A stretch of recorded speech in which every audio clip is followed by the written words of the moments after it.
Welcome to Podcast This Escape, the podcast where we talk about the escape room we escaped from in the previous episode of this podcast. Matt, Jethro, congratulations! You peed in a toilet and you escaped the room! Yeah, the escaping part turned out to be really easy in the end. Yeah, it was just one button. Yeah, that was something.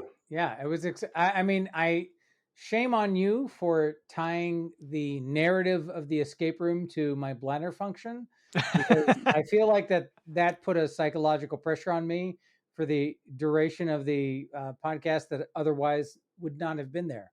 Yep, that's it. We don't have timers here, but we do have bladders. We just try and make you emotionally uncomfortable. Until you want to leave. Mission accomplished. It was a great move, and I was surprised when there were two buttons. I assumed that one of them was going to be for the half flush that I learned about when you guys were guests on Good Job Brain, and they were talking about all of the things that were weird for the Australian writer who came to the US and not having the two different flushes. And I was like, oh, there's two buttons. Look, I did consider making 3 buttons, I won't lie. A half flush, a full flush. Yeah, I mean, look, the half flush is an important thing to have. It's, you know, sometimes you only need half a flush. Yeah, I agree 100%. I wish our toilets were standard with that. Some of them, occasionally you'll see it, but it's very rare. I can't even go into the weird differences between US toilets and Australian toilets. I have talked a lot about the toilet. There are some major differences in fundamental toilet architecture. Let me. So I lived in Holland for a year. Sure. And I will say that the Dutch toilets have a shelf upon which solid matter lands. The poop shelf. The poop shelf that is not submerged in water. So a great feature of toilets is submerging poop in water so that everything is in there and you don't have to deal with it. Whereas the Dutch were like, no, let's have it out there, just out there for everybody to understand and appreciate. And I feel like that's a bad call, because I feel like submerging poop in water is a primary and positive function of toilets. There are some ideas. It is true. It's true. I did notice that American toilets got a lot less smelly. Yeah, there's so much water in an American toilet that they don't smell as much. But a ridiculously large amount of water. Yes. Look, I said I could go. The thing about the trade-off you get for an American toilet is you need a plunger. The fact that you have all the water already in the toilet means you have to suck the water out, which means you have to have a very narrow pipe to get enough pressure to suck the water, which is why American toilets clog. I've never once touched a plunger in my life. The only time I've ever seen a clogged toilet in Australia was when someone took in high school an entire rotisserie chicken and shoved it down there. That's it, because we have less water in a toilet, and you add water to push everything through, and so the pipe is a lot larger, so they don't clog. So that's the trade-off. Who grabbed a rotisserie chicken? A 15-year-old boy. Oh, I'm gonna throw this down the toilet. Yeah. Is that unusual for an American 15-year-old? No, I mean, listen, teenage boys. Happens all the time. That's the beautiful universal, is that teenage boys the world over make incredibly stupid decisions. Like, not only do we not know why he would do that, I'm sure he didn't know the moment. I'm sure, like, 2 seconds later, he'd be like, "Why did you do that?" I'd be like, "I literally have no idea. I don't know what happened. Whereas, it just felt right." At my sensible girls' school, they would never do that to a chicken because that cost money. You just take the giant rolls of toilet paper that are already in there, and that's what you stuff the toilet with. Yeah, I don't know. Yeah. Kids are weird, but that's not what we're talking about. We're talking about puzzles. That's true. That's true. Wait, I'm sorry.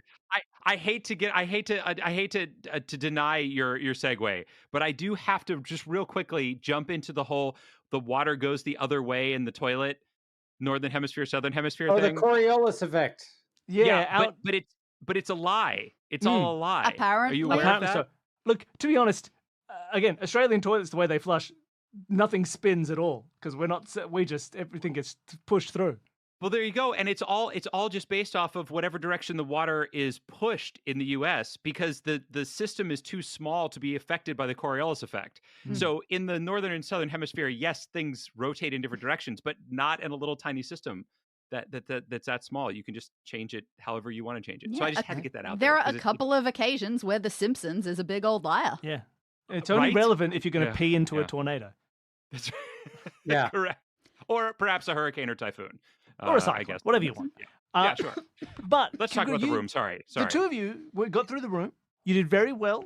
It was quite puzzly, this room. There wasn't sort of much like interactive element. It was a lot of puzzles. This was an unusual one for my writing, where it was pretty much just stock standard. Story isn't developing as you go through. One goal, it's just many go to puzzles. puzzle, go to puzzle, go to puzzle. Do you guys, as you were playing through, did either of you have like a moment for yourself that you were proud of, that you felt the smartest as you were playing? Oh God, no, never. I felt a constant series of shame. First of all, like I fully defer like the puzzle ability to Matt. Like Matt is much better equipped to navigate these circumstances than I am. But like just the having like the fence post clue, like any time where I have a clue where like we don't know how to employ this, that is just a lingering specter of guilt hanging over my head for the duration until we reach the point in the puzzle where like, oh, we can actually use this. So that's where I was at. I will say, Jethro, the thing that you did do well is stuff that a lot of people struggle with, which is like escape room management, right? You were always incredibly on top of like, here's what we've got. Have we used this yet? Let's check back in with these objects. This thing could connect to these things. Here are all the things that have a 4x4 grid. Like that sort of skill, often like even if you let Matt swoop in to solve it, I think it is an underrated skill in escape rooms to be like, I know what everything is and where it is, and let's keep everything going and moving and checking it off. And I think you did that perfectly for the entire room, for both Matt and for the audience at home. So I don't think you should poo-poo your own performance. I thank you. I'm glad that my paranoia found a positive manifestation for this. Yeah, no, I mean there wasn't anything that stood out to me necessarily. I definitely had moments where I was like looking at stuff and just going like, I have no idea what to do next. But there were some great aha moments, sort of noticing that, hey, this just, at the beginning, the towel rack lines up with the grid of the numbers and, things along those lines. Seeing the fact that the button was the start button, right? That's where we're going to start. And that's part of the key to that snake is that it starts at start and it ends at okay. And then all the rest goes through the numbers. Yeah, right. Which, Jethro, like, I didn't even think about the fact that it pointed right at the OK button. It didn't even occur to me. I was just like, well, that part is just hanging off the edge for fun. I don't know what I thought. Like, I was to be cool. No, that's not part of it at all, which was just stupid. All part of it. But yeah, right. I mean, one of the things that I really love about the puzzles, and this is always true when I'm listening to the show too, is that like everything means something. There are very few red herrings. And that's one of the things in escape rooms that drive me kind of crazy is like when somebody is like, oh, look, you're in an office. Oh, look, we're going to put a bunch of papers everywhere. Or we're going to put a bunch of things on the wall that don't mean anything except for this one little thing that's right over here that, and it's like, what is that? That's not like, and then they're like, well, that's pretty hard. That took you a long time. And it's like, no, that's not what hard is. That's just time consuming and annoying. And we've sort of talked about this before. It's one of these things that it's almost like the trade-off of the medium, right? So for us, we don't need to fill in blanks, right? We just tell you it looks like a bathroom, we say, and you get it. It looks like a bathroom, it looks like an office. And then you can picture an office, and then we only tell you all of the relevant parts. Whereas in a real escape room, if they only put the things in that were the relevant bits, it would be like, oh, I'm in a bare room with nothing in it, right? And so they have to like build out decor, and it's hard. Sometimes they do it poorly, you're right. Sometimes it is too much stuff that is interactable. But there is a much harder line they have to take where there are some things where you have to put them in because like, hey, I know we're never going to use these curtains, but if you looked at the room without the curtains in, you'd be like, I'm in an office building, not Sherlock. So they have to build out decor and they have to reach that line. It's one of those challenges that we don't have to deal with. Like video games often meet that challenge by just going, and these ones will color in bright yellow so people will know that they're the relevant parts of the wall. Or that one highlights when you look at it. Like as you scroll past, it goes blue. That is one of those. It's very much about directing attention to like the things that matter and directing attention away from the things that don't. Yeah. It's interesting that you mentioned like video games that way, because I noticed that with some side scrollers that feel like they haven't got that balance right. They've got some deep focus, so some elements of the background look a bit foregroundy, or some elements of the foreground look backgroundy. Yeah, that can be a classic problem, especially with slightly older games where there wasn't like a developed visual language for this, where sometimes you're like, am I meant to interact with that? It's like, oh, I could stand on this the whole time? I thought it was a tree 20 miles away. It's like, no, it's a platform. You're like, no, come on. So these sorts of, everyone faces their own. And we, I think, luckily have a medium where we can solve that quite easily, because it basically is just like, you fill in the blanks, we'll tell you details, and you sort of have an innate understanding that if you filled in the blank, that's not relevant, right? Like you're picturing, tiles like this. We didn't mention that, so don't even bring it up. And it's quite easy. I was going to say, what I love about that is that then it distills it down to just being great puzzles, right? Because we can't have this like, oh, there's a bunch of stuff to look through that's going to fill the time because maybe there's going to be 10 people in this room, or maybe there's going to be 2. Like, know what you're dealing with, and your puzzles are always the thing that is the time is being spent on solving the puzzle. And to me, that's the beauty of an escape room. Like, that's the fun of an escape room, is solving the puzzle. I agree. Sifting through data. Yeah. So I really like that. I'll also say that, like, in particular, having listened to this and having participated in it, like, Dani is particularly generous in terms of nudging people towards, like, okay, here's, you're focusing on something that's not important. Like, here's the important, like, and as a panicked person trying to find out what I should be looking at, it's greatly appreciated. It's not even doing, like, I'm not doing that because I'm going, oh no, look at them struggling. They're doing so badly. They need help with that. It's more when someone focuses on something that you know is wrong for long enough, if you let it keep going, the more my brain is going, okay, once they find the real answer, they're going to be more and more unsatisfied the longer they've spent on the wrong things. So maybe let's nip that in the bud to maximize happiness. Yeah, that's great. And also, I think that there's an element of podcast production here too, right? As people who also do a podcast, you got to keep the show moving. Right? Like, if it's just that's Bill's job in post. I don't know anything about that. But it is during the episodes as well. No, you're right. Like, we want to make sure there's a pace that is kept up, that is met. Like, especially there was, like, I think later on, like near the end of the episode, there are moments where you're trying to figure out exactly how to look at the shower. And while again, we don't try and ever give anything away. All we said was like, I'm pretty sure there's some other thing that you haven't looked at, and you were like, oh, I have the shower note, and right. We probably wouldn't have given that little nudge quite as early as we had if the shower was the first thing. We would have been like, they'll fumble, because maybe they'll find it 50 minutes down the line. But when it's right near the end, it's like, no, this is such a tiny sticking point. So we'll give them the nudge to be like, hey, is there anything else? Do you want to look at do you have anything else? And then go, so it changes a bit of the pace there. But yeah, you're right. It is also to make sure it keeps to a nice sort of flow and timing. Because if we weren't recording, we could shut up and let you play for 4 hours if you needed to. Sure. But for me, it's about the gaming fun. It's also an interesting comparison to the podcast that Matt and I do, where we go through Wikipedia, because, like, we don't have somebody who has the answer.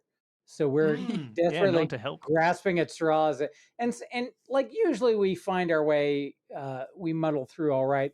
But there are some times where we're like, oh my God, this is a desperate trial to find our way to the solution. You have to be like, I'm just going to try and zoom out as much as I can. I got to find my way back to planet Earth, and then go back in on a different pathway. Exactly. It's true. It's definitely true. We have to do that. But no, I thought it was a very fun room. I really liked it, and I can say it because I didn't write it; I just ran it. I will note one of the things that was interesting, because it was sort of the biggest block at the start for you guys, and I think it works really well. Is that there's sort of like this 4x4 grid in multiple forms, right? It's an art installation. Yeah, it's the 4x4 numbers, the 4x4 tiles, the 4x4 version of the snake, the 4x4 tiles on the floor, the 4x4 dials on the grid. Was that when you started writing this, Dani, were you like, I'm going to do that deliberately, or did it sort of end up that way and you embraced it, or did you not notice until right now? I obviously noticed it. I have no idea where the level of intention came from.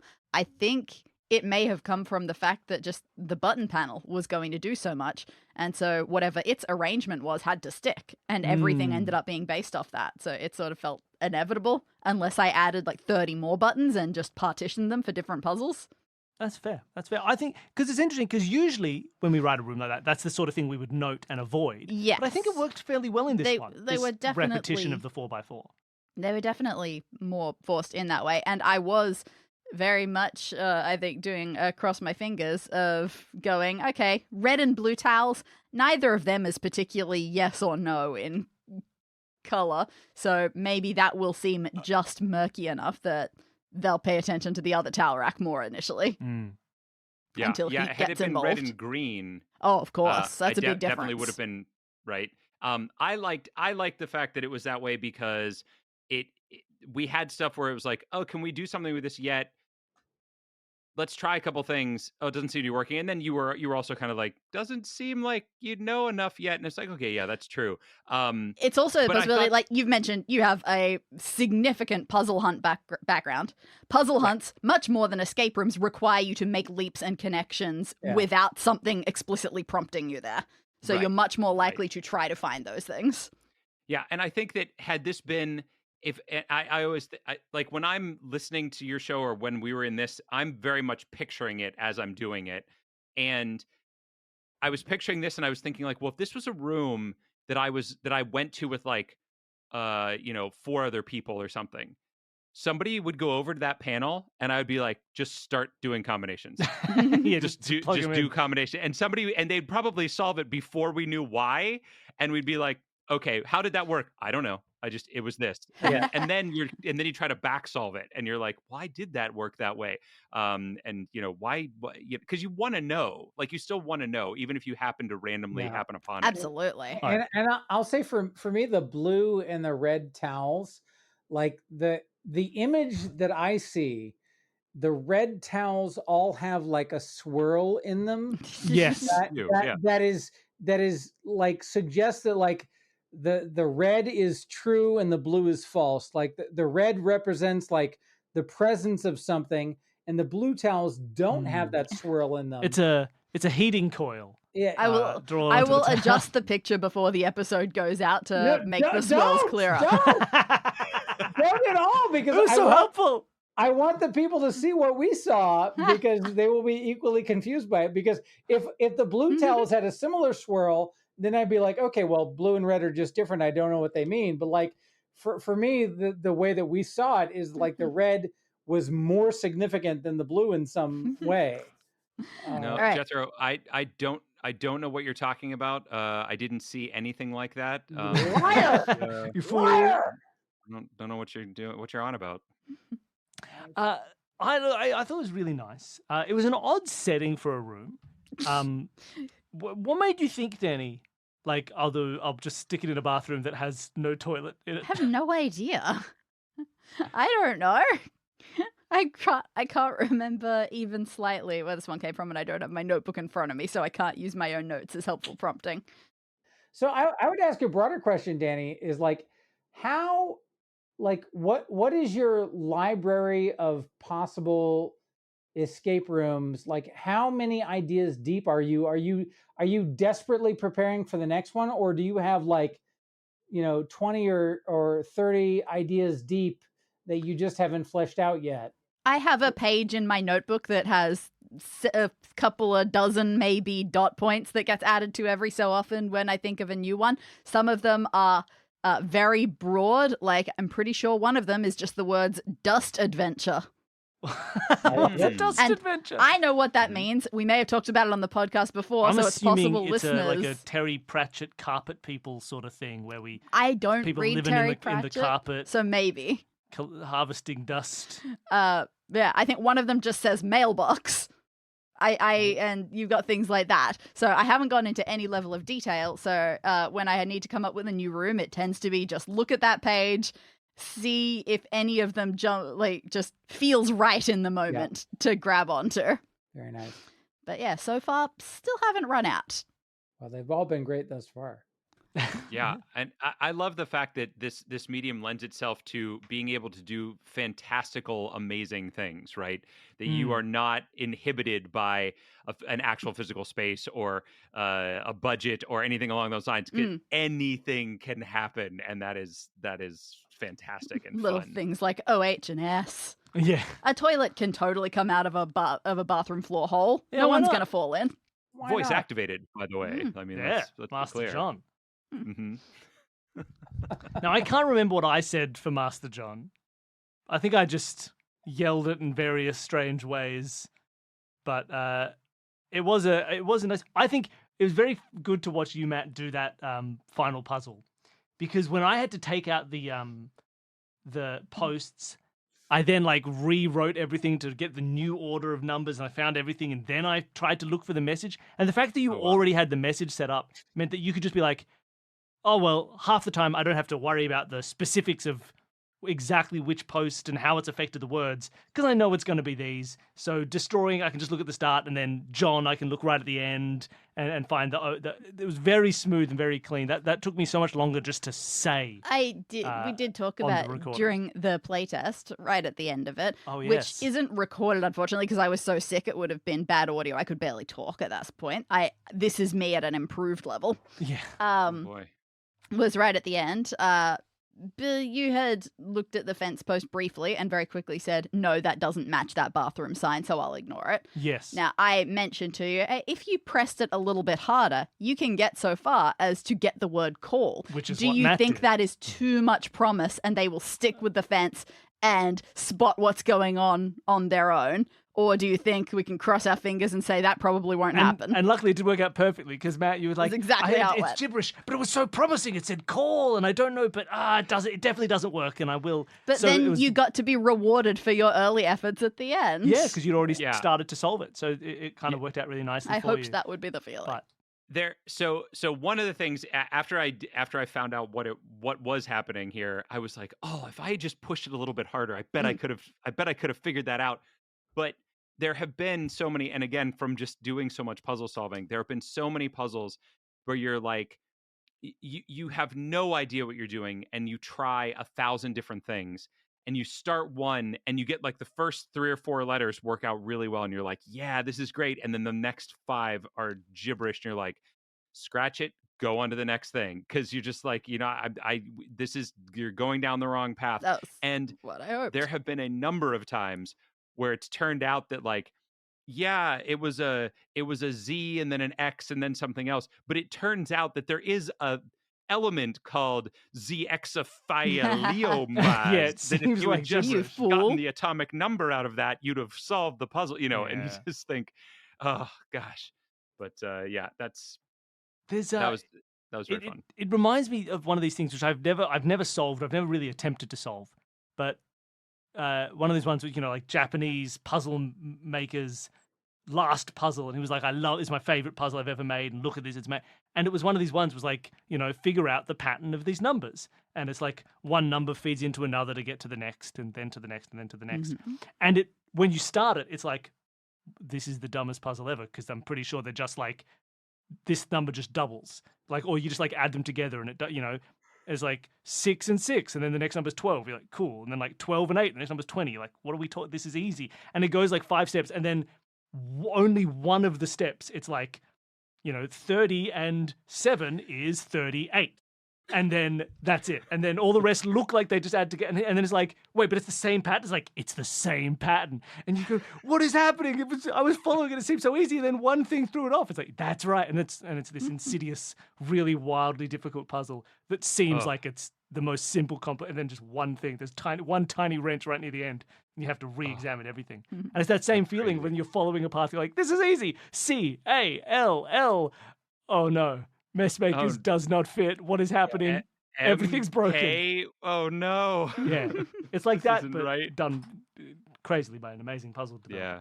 But it's an interesting feeling, because it is always, it's always one of those things, and it almost got me with Bethema now, in Bathe Me Now. I was like, first, last letters, B-A-T-H. That's bath. I'm going to set that to the side. Obviously, this is the right pattern.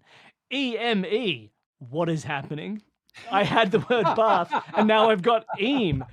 Is the TH make it theme? Oh, that's what I did for 8. It was bar theme now. Like right now, you should bar the theme. And so during the playtest, then they've been like, is it... and you know, is that what I meant to be doing to get the toilet to appear? I really got confused, but it was just, you know, to me that was when it became gibberish. I had to realize that bathe is a word. Again, you got bathe once in your bathe attempts. Men, ow. That's the phrase. It's always challenging to, I would imagine, to, as a designer of these, to find, like, there's only so many things that you can do to, like, lead people to a sentence or a string of letters. Like, you know, there's always, like, you know, numbers turn into letters. Like there's always, I would imagine, as a designer of this, never having done it myself, that there's always how can I find a different way to lead to a string of letters? Yeah, it's like there's only like a dozen sort of puzzles that are the original. And I do find it especially tricky if you're trying to make a sentence, like a full instruction to give someone, because those are quite long. And if you are trying to embed that in something, that something is going to be longer. Yeah. And eventually it's just going to get tedious, both on your behalf for having to read or look at and mess around with something that's very big, and me for having to draw and write the thing. Nobody enjoys that. God, I swear we've had that before in like a Nancy Drew game or something where it was like, you know, you ciphered, you put in something and you had to take the nth letter and like all these highlighted letters. But the original piece of text was like 3 pages. And then you get to like, what's the hidden message? It's like, hello, welcome to my hidden message. I hope you are solving me now. The code that you will is like, why did you make this so long? Yeah. Well, and like in an actual escape rooms, like you've got these combination locks, and there's only so many permutations. There's like locks that have numbers, there's locks that have letters, and there's directional locks that have up, down, left, right. And that's about it. And there's only so many ways to try to get to those.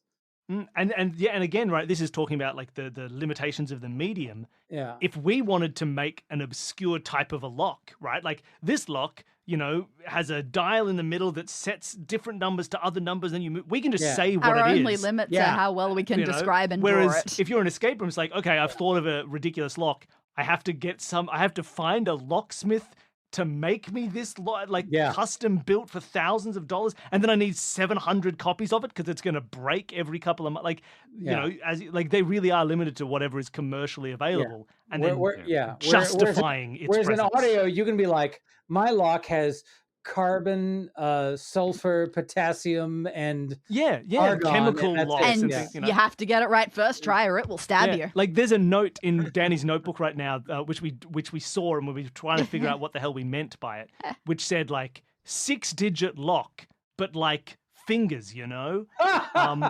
And it was like in a necromancer, it was an idea for like you do like a wizardly necromancer escape room, and there's like a 6-digit lock, and it turns out you have to find all these fingers and put the correct fingers in the right order, and you know, it's just a bit, but we can just make that. Like that's now made. The process of coming up with the joke is also the same as the process of making it happen. It's now real, right? 6-digit lock, I'm done. That's all the work that you need to do. That's fantastic. You know, and so we can explore those a little bit better. But when you're really restricted, it can be tough, you know. On other notes about the medium, Bill, how did you find GMing this one? 'Cause I feel it's your first time GMing one that I wrote. It's one that you've written, I've GM'd 2 rooms before that guests wrote in, and that was interesting because that was much harder. Not so much because of the quality of the writing, but because we were just sent the room, right? And so to be able to run it, I had to like figure out how it worked and read through everything and see exactly. Whereas this one I got to play first, so I knew what it felt like, and I knew what the limitations were and what should be right and what should be wrong. And that said, I could go. On the other hand, I don't think you'd read through the notes. No, I hadn't read through the notes. So there were a couple of sentences especially where I came in with a certain inflection and then went, oh, that's wrong. Honestly, in general, while you were reading everything, I just went, oh my God, you take this so much more seriously than I do. What do you You're mean? very sincere. Like, how sarcastic do I come across when I read out my Not things? at all. You've always accused yourself of this, but I don't think you do. In fact, for people at home, every time Dani hears a little bit of a recording of Escape This Podcast, Dani's just like, oh, I sound so sarcastic. I sound like I'm making fun of everybody. I sound like I don't want to be here. And no one else has ever said this in the history of listening to the show. So I think that's just on you. I think you guys do a great job of the GMing. I recently discovered a thing called parsley. Are you guys familiar with parsley? Like the Herb? food? Yeah. No. It tastes nice. My parents used to grow it in their backyard. It's a collection of things by a guy named Jared Sorensen. Okay. And he essentially wrote these. They're like old text adventures, but they are done out loud.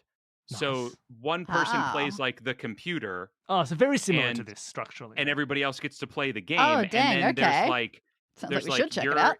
You're outside a bar, and so it's like, go into the bar. You go into the bar. In the bar, you see this and this. Go over and look at the whatever. And it is which a is very basically similar the structure, type of thing. Yeah, wow. It is. The thing that we always say with our show is we talk about it being escape rooms and tabletop roleplay mixed together, but then usually privately before I talk to people, when I email them, I say, but really it's more like an old text-based adventure. It's like playing Zork. It's like playing in a mud or whatever, right? You mentioned Zork, you lit my heart on fire. That's fantastic. But really, because structurally, that's kind of like how you play this game as well. It is, I describe a thing, and then you say, or that was a lot of my. I was a console kid growing up, but for PC games, the old boot up the old DOS. That was my style of game. But it's very much a like look closer, like look at chest. All right, here's a description. Okay, use this with chest. Like that's really more the structure of how they're written out.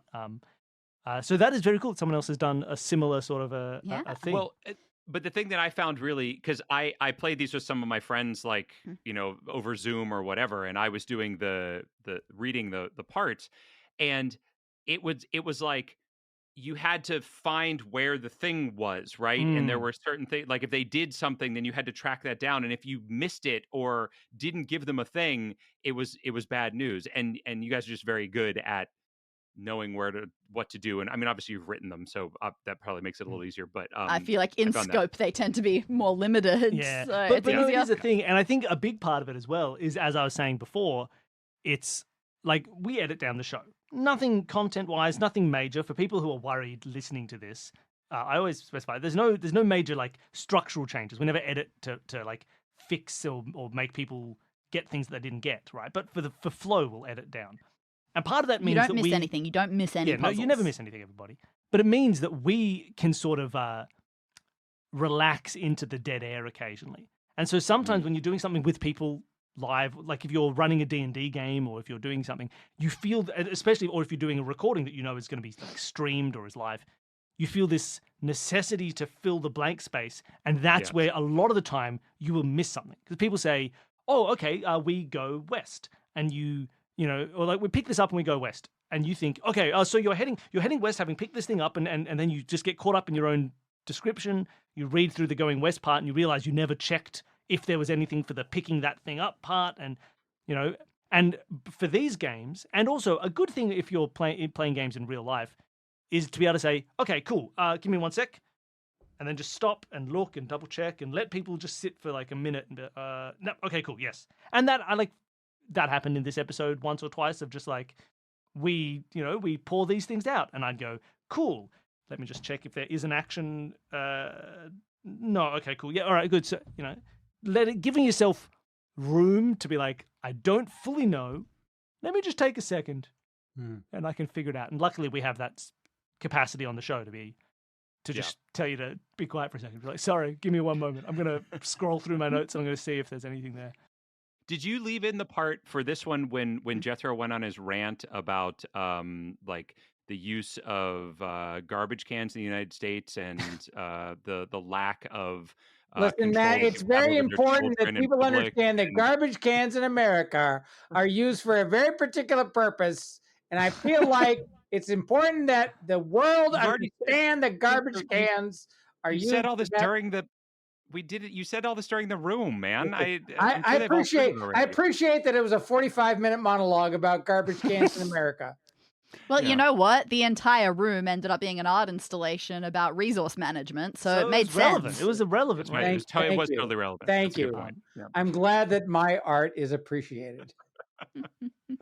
But look, I was so much fun to have you two on. You did really well. And I don't know how much we had personally talked about puzzle solving and escape room experience on the previous times we've recorded together. So I'm not sure if I think maybe we did know that, like Matt, that you'd done like Puzzle Hunt, MIT stuff. And, you know, so I think this worked out well as a room for you because it was quite puzzle focused. Mhm. Some of the other rooms will have like one puzzle and then a lot of environmental and like examination and collection and moving, which is good for people who are like very RPG D&D players who don't want to, you know. So I think this worked out really well as a room for you two to play because you smashed it. You did very well. Yeah, whenever I design a room and we're getting to almost playtesty stage, Bill's having to decide who the guests are, and without telling him anything about the room, I have to sort of go, okay, you want this sort of person for this one. Who's comfortable doing a puzzle.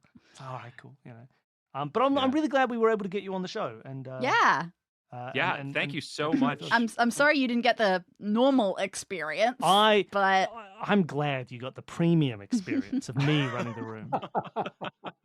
Well, we are. Yeah, we are just thrilled to be asked to even come on and do it. It is an honor, honestly, and so much fun. And since the first time I even heard your show, it was like a little dream to be able to do this. So I can't believe that we got to, and I thank you so much for having us. We really appreciate it. Yeah, absolutely. And again, Matt is a far more experienced puzzle guy than I am, and it's always a delight to be able to sort of draft off of his expertise. But it's an utter delight, and you guys always put together such an incredible experience. So thank you very much for having us on board, and we really appreciated it. And keep doing the amazing stuff that you're doing. It's always a delight. Yeah, well, look, it was wonderful to have you. If people wanted to go and check out Drunkard's Walk or anything else that you're doing with your lives, where can they go? Where should they look? So I always direct people to our link tree because we don't really have a proper website, so to speak. So if you go to if you're familiar with Linktree, it's /drunkardswalk. If you're not familiar with Linktree, it's linktr.ee/drunkardswalk. Nice. And I'll put a link to that in the show notes as well, so people can just click through and go, wow, look at all these links. It's like a whole tree full. That's right. And you can give us topic suggestions. And if you do, you could be a guest on one of our walks. You can send us emails. You can find all of our episodes, obviously. There's various different little things linked on there. So I don't know when this is dropping. This is coming out not this week, but next week. Okay, so we are just wrapping up season 10 of Drunkard's Walk right now. And we will be, I think that gets wrapped up in mid-July, I think is when that'll be wrapping up. So you can tune in, and if you're familiar with, if you haven't gone back and heard the episodes where we've had Bill and Dani on, go and do that because they're amazing. If you are familiar with Good Job Brain, Karen Chu is our guest on June the, I want to say 11th, maybe something like that. So you go back a couple of weeks and you can listen to that one. Come listen to what we're doing. That's all I'm doing in my life that people would care about. Yeah. And I don't know if they'd even care about that. So Jethro, do you have anything else? No, I mean, that's it. Also, I'm on LinkedIn trying to find a job. So that's my other big passion at the moment. But as far as like entertainment, Drunkard's Walk podcast will get you where you want to go. Yeah, lovely. And look, my advice for people who listen is play along at home. Figure out where they're going, beat them to it, and then email in saying, "You dummies, you missed this connection. You should have gone via Nebraska, you fools. Didn't you know Cher's from Nebraska?" You're like, "Cher's from Nebraska?" It's like, yes, it's not true. But we would love that. Actually, I should also point out we have a Facebook group. I don't know if anybody still uses Facebook, but if you do, we have a group that you can come and be a part of, and you can chat about the episodes and share all those different types of things and tell us how wrong we are. Jethro loves to hear that he's wrong, so please come and tell him more. It's my favorite. I can only do it for so much. Wonderful. All right, and thank you everybody at home for listening. Thank you, Dani, for writing the room, and I'm sorry you're so sick that you couldn't run it, but thank you for being here to be part of the episode and the post. Glad I could help.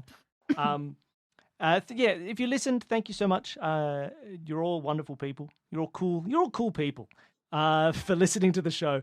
If you want to help support the show, look, the easiest way, the best way is to tell people about it. Go and spread the word.